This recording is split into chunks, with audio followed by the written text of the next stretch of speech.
When's the last time a rookie was the most dominant defensive player in the league? Is that what we're in store for this season?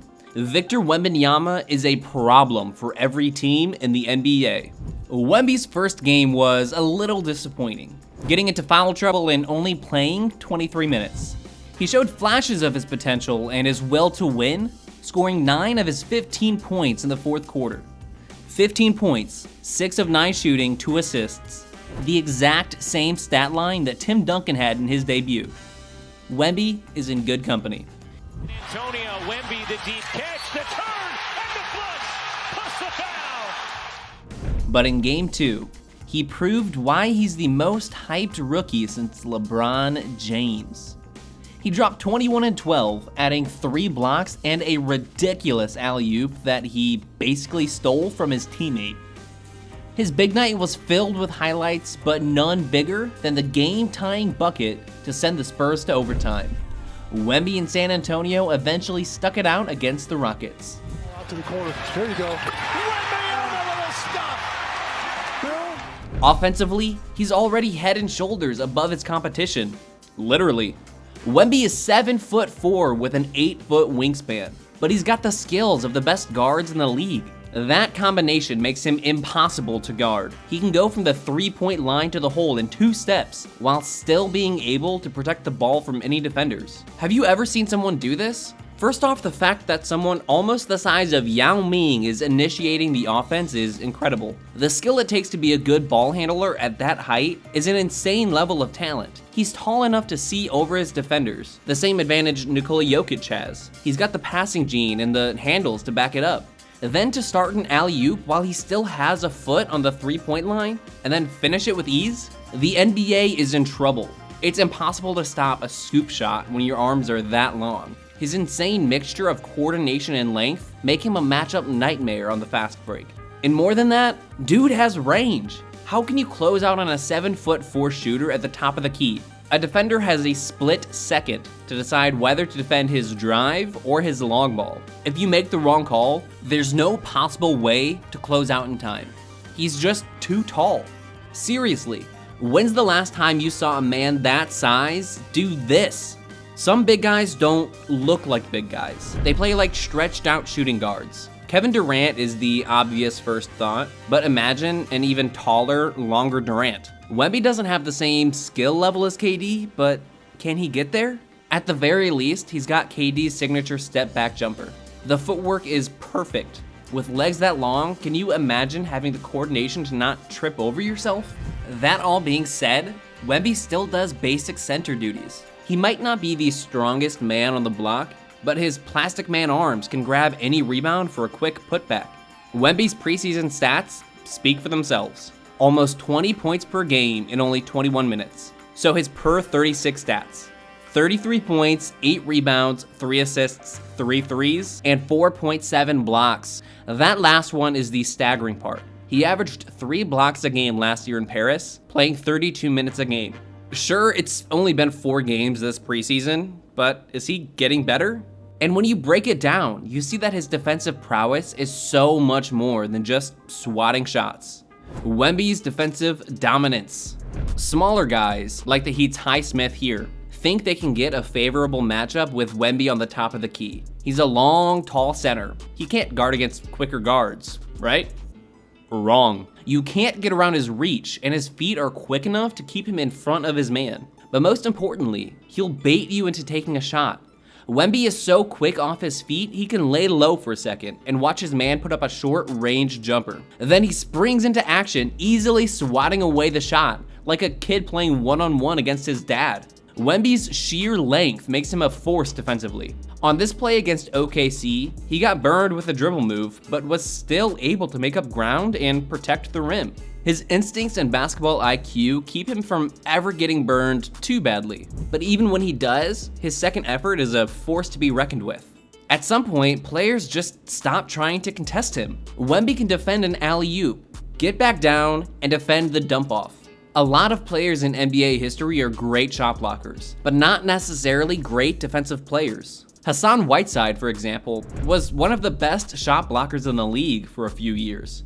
But the stats lie. There's a difference between hunting small guards for blocks and making the right defensive play. Wemby never leaves his feet until he's absolutely certain the offensive player is taking a shot. He rarely gets burned by pump fakes because more than a great shot blocker, he's a great defender. Wemby's potential is off the charts. It's not crazy to estimate he could become a top 20 player all time, and his career hasn't even started yet. This is LeBron territory we're talking about in terms of pure hype for a rookie. That's why you draft guys in the first round. Potential. How far can they take you in 3 years, 5 years, a decade? But how often is a rookie this pro ready? Wemby already has professional experience playing in France. While most players come out of college, a step behind childhood, Wemby's been holding himself like a professional for years, and he's not even 20. Wemby is about to set the league on fire. Not in a decade, not in a few years, this season. What can Wemby do this year? FanDuel is having a field day with Victor Wembanyama futures props. You can bet on Wemby to score 40 plus points anytime this season at plus 3,400 or 50 plus at plus 2,600. They have him averaging 15 points and 10 boards at plus 150 or 20 and 10 at plus 250.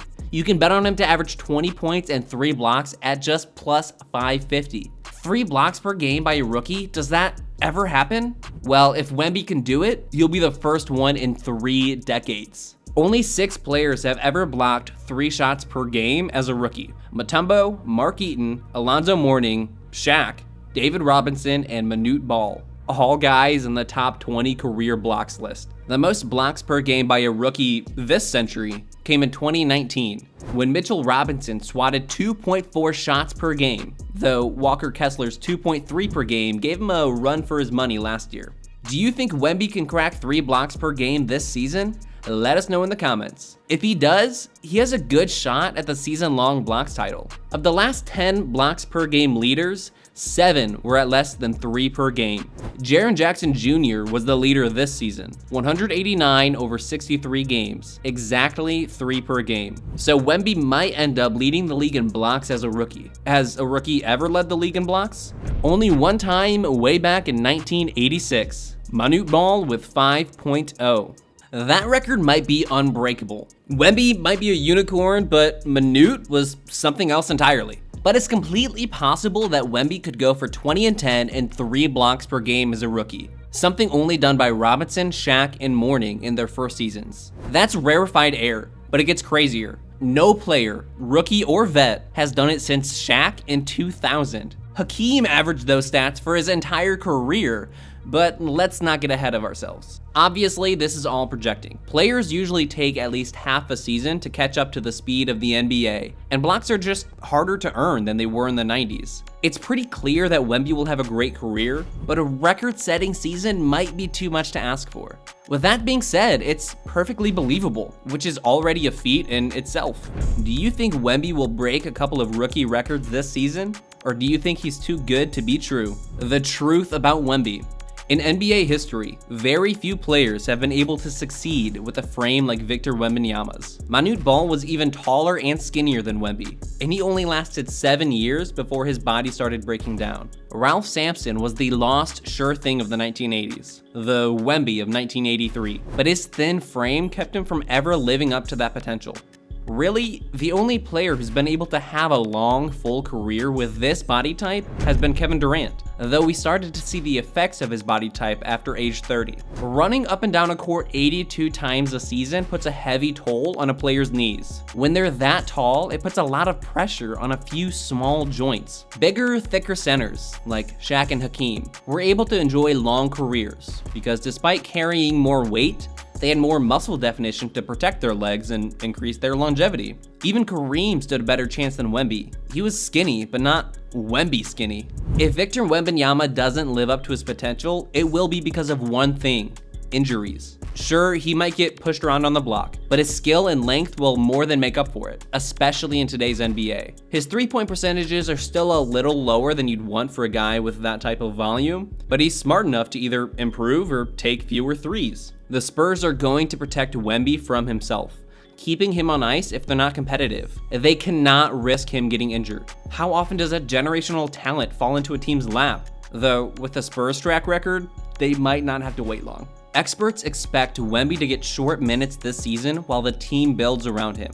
But Wemby might be so good, the Spurs playoff window could open sooner than we all think. If that's the case, this is going to go down as one of the greatest rookie seasons of all time. How great do you think Wemby's rookie season will be? Is his potential high enough to win him Rookie of the Year, Defensive Player of the Year, Most Valuable Player? Do you think he'll go for 20, 10, and 3 blocks a night? Or do you think he won't even play enough games? Let us know in the comments, then watch one of these videos next. Listen to The Wrong Opinion, Useless NBA Trivia, and Garbage Rankings for more NBA content.